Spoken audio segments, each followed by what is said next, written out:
Satu lagi saya nak sebut makna latif. Latif ni termasuk juga ialah Allah maha halus perancangannya. Tadi maha halus ilmunya.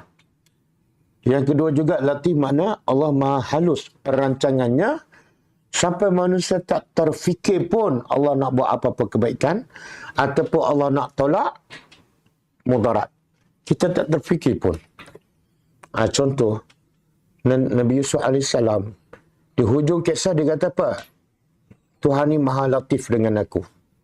Apa maksud? Tuhan maha latif pada aku.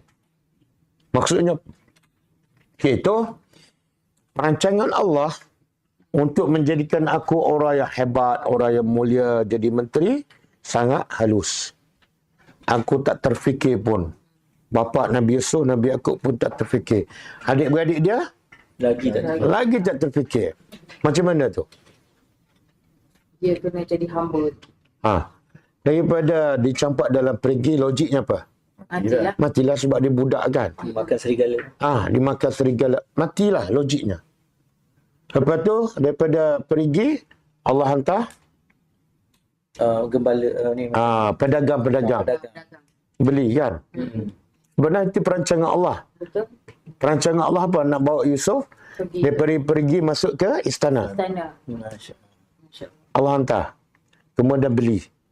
Dan salah seorang tu yang datang ialah pembesar. Pembesar beli. Kemudian bawa masuk istana. Tengok perancangan Allah.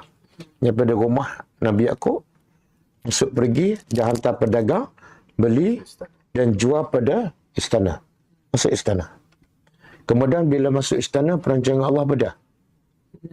Nak jadikan dan nak keluar, difitnah oleh isteri pembesar. Akhirnya, perancangan Allah masuk penjara. Daripada masuk penjara, Allah nak keluarkan, keluar penjara terus jadi ketua kerajaan. Dengan apa? Tafsir mimpi. Allah bagi ilmu takbir mimpi.